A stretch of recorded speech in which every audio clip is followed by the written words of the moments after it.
Hi hello viewers, welcome to social post TV. నేను మీ శ్వేత. So ప్రస్తుతం మనతో పాటు స్టూడియోలో ఉన్నారు వెల్త్ మేనేజర్ రేవంత్ చలమల గారు. నమస్తే సార్. నమస్తే అండి. సో అంటే నాకు మీరు ఎప్పుడు ఒక వెల్త్ మేనేజ్మెంట్ అనే కాదు సార్, ఒక లైఫ్ కోచ్, ఒక మోటివేషనల్ స్పీకర్ లాగా కూడా కనిపిస్తూ ఉంటారు. ఎందుకంటే మన టాక్స్ అన్ని అలానే ఉంటాయి కాబట్టి. Yeah. సో ఈ పాయింట్ లో జాబ్ బెస్టా, బిజినెస్ బెస్టా?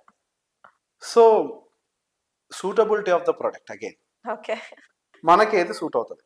అందరికీ బిజినెస్ సూట్ కాదు, అందరికీ జాబ్ సూట్ కాదు. జాబ్స్లో ఉండి ప్రపంచాన్ని వెళ్ళే కంపెనీలకు సీఈఓలు అయిన వాళ్ళు ఉన్నారు. అవును. మన తెలుగు వాళ్ళే, ఐ మీన్ మన ఇండియన్సే. Hmm. మరి జాబ్ వేస్ట్ అన్నమాట. ఎట్లా అంటాం మనం? అదే వ్యక్తి ఒక మైక్రోసాఫ్ట్ని సృష్టించగలడా లైఫ్ టైంలో? సాధ్యం కాదు ఇప్పుడు. కానీ ఆయన అదే కంపెనీకి సీఈఓ అయ్యాడు కదా, మరి జాబ్ మంచిదే కదా.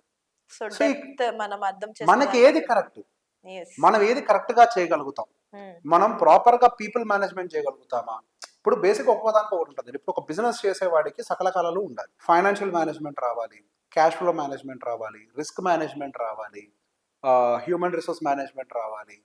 అండ్ అన్నిటికంటే ముందు దాని మీద ఆయు పట్టు, అంటే గట్టి పట్టు ఉండాలి. దేని మీద ఫోకస్ పెడుతున్నాం, అంటే మనం ఏ నేచర్ ఆఫ్ బిజినెస్ లో ఉన్నాం, ఆ నేచర్ ఆఫ్ బిజినెస్ మీద మనకు ఉండాలి. దాని వర్క్ ఫ్లో గురించి తెలిసి ఉండాలి, దాని కాన్సెప్ట్ తెలియాలి, దాని ఇంప్లిమెంటేషన్ తెలియాలి.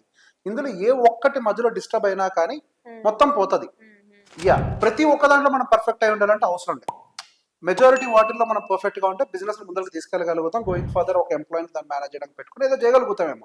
కాకపోతే అసలు మనం బిజినెస్ పర్సనా కాదా, మనం ఎంతవరకు రిస్క్ తీసుకోగలుగుతాం? నేను గమనించిన ప్యాటర్న్ లో 10 బిజినెస్లు పెడితే 9 షట్ డౌన్ అయిపోతున్నాయి, ఒక్కటే మిగులుతుంది. చాలా మంది మోటివేషనల్ స్పీకర్స్ ఈ మాట చెప్తారు, ఆ జాబ్స్ ఏంటయ్యా చిల్లరీస్ రాస్తారు, బిజినెస్ చేయాలి, కోటీశ్వరులు అవ్వాలంటే బిజినెస్ చేయాలి అని. నాకు అప్పుడే ఒక డౌట్ వచ్చింది, మరి నువ్వెందుకు మోటివేషనల్ స్పీకర్ అయ్యి? ఓకే. మాకు చాలా రన్ అవుతూ ఉంటాయిలేండి ఇలాంటి క్వశ్చన్స్, ఇంకా అడగలేము కొన్ని. అవి ఉండకూడదు కదా, మరి నువ్వు అంతే. బిజినెస్ మ్యాన్ అయ్యి ఉండాలి. True. బిజినెస్ మ్యాన్ గా ఉంటూ 4 మాటలు చెప్తే వేరే విషయం ఏమో అది. సో ఇక్కడ ప్రాబ్లం ఏంటంటే అది అందరు కప్ ఆఫ్ టీ కాదు. సో అందరూ అన్ని పనులు చేయలేరు. Exactly. That doesn't mean you are bad. అది మీ పని కాదు అంతే.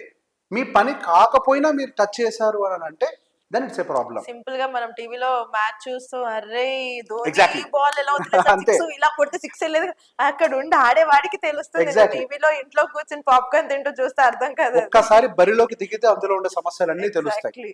ఒక్కసారి మీరు దిగిన తర్వాత వెనక్కి రాలి.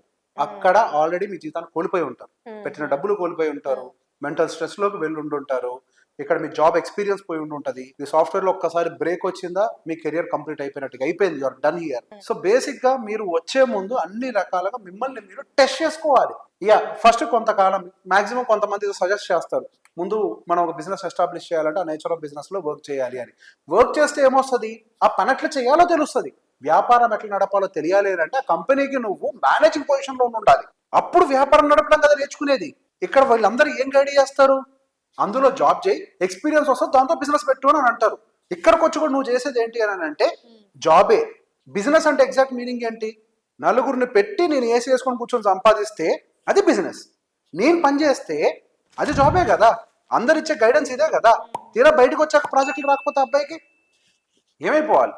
బిజినెస్ వేరు, అసలు ఎట్లా ప్రాజెక్ట్ని తెచ్చుకోవాలి, ఎట్లా కన్విన్స్ చేయాలి, టీమ్ ని ఎలా బిల్డ్ చేసుకోవాలి, it is టీమ్ not కి just ఎట్లా about ట్రైనింగ్ team ఇవ్వాలి, అండి. Everything is involved. Yeah, everything is involve. ఇప్పుడు ప్రాజెక్ట్ ని తెచ్చుకోవాలంటే అదొక ఆర్ట్. ఎట్లా తెచ్చుకుంటారు? మీలాగే చాలా మంది కాంపిటీషన్ ఉంటారు, దాని ఆర్ట్ తెలిసి ఉండాలి. వీటన్నిటిలో ఎక్స్పీరియన్స్ ఉంటే then yes you are eligible for job. So basic గా దానికి ఎక్స్పీరియన్స్ కూడా అవసరం లేదు, ఆ రిస్క్ తీసుకునే కెపాసిటీ ఉండాలి. అదేమీ లేకుండా అది తప్పు నేను అన్ను లేకపోవటం, అది మన కప్ ఆఫ్ టీ కాదు అంతే. ఇప్పుడు మన లైఫ్ అనవసరంగా స్పాయిల్ చేసుకోవద్దు, మళ్ళీ మనం కూర్చొని అర్థం చేసుకోవాలి. అంతే. బిఫోర్ టేకింగ్ ఎనీ స్టెప్ మీకు ఏది క్లారిటీ లేకపోతే ఒక 6 నెలల సంవత్సరము ఆఫీస్కి లీవ్ పెట్టేసి ఇంట్లో కూర్చొని ఆలోచించండి.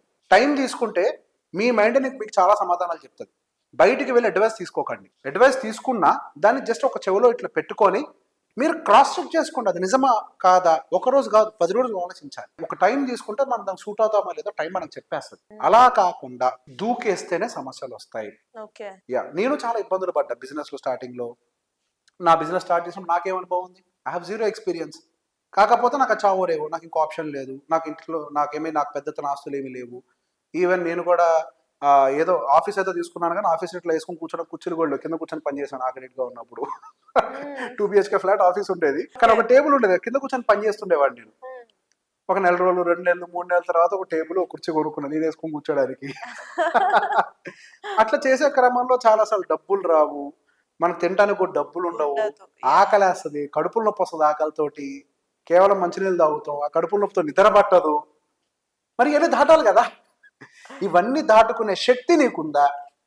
నేను ఉంటే దాటాను, ఎంతో మరి ఇంటర్ నువ్వు దాటావు కదా అని అంటే ఎందుకంటే నాకు ఆప్షన్ లేదు, నాకు ఇంకొక దారి లేదు, నేను అది చేయాల్సింది, అది చేస్తేనే లైఫ్ అప్లిఫ్ట్ అవుతుంది, నాకు తప్ప నాకు ఇంకో దారి లేదు. అండ్ నెంబర్ 2, ప్రతి ఒక్క రిస్క్ నేను క్యాలిక్యులేటెడ్గా తీసుకుంటాను. నేను అప్పుడు ఆర్కిటెక్ట్గా ఉన్నప్పుడు నాకు ఇన్వెస్ట్మెంట్ పెద్దతనే ఏం లేదు, ఐ లూజ్ నథింగ్.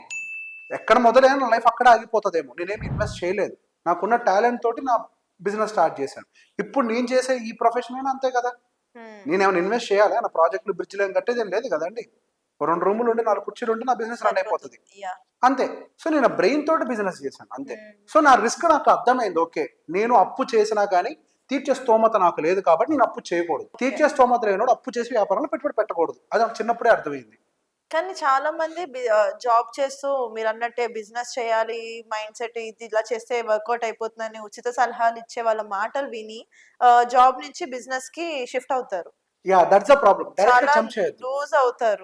చాలా మంది నేను చూస్తున్నాను కదా, నా దగ్గరకు వచ్చేవాళ్ళే జాబ్ మానేసి 2012 ఆ టైంలో లక్ష జీతం ఒక ఆయనకి, ఓ బయటకు వచ్చి బిజినెస్ పెట్టారు.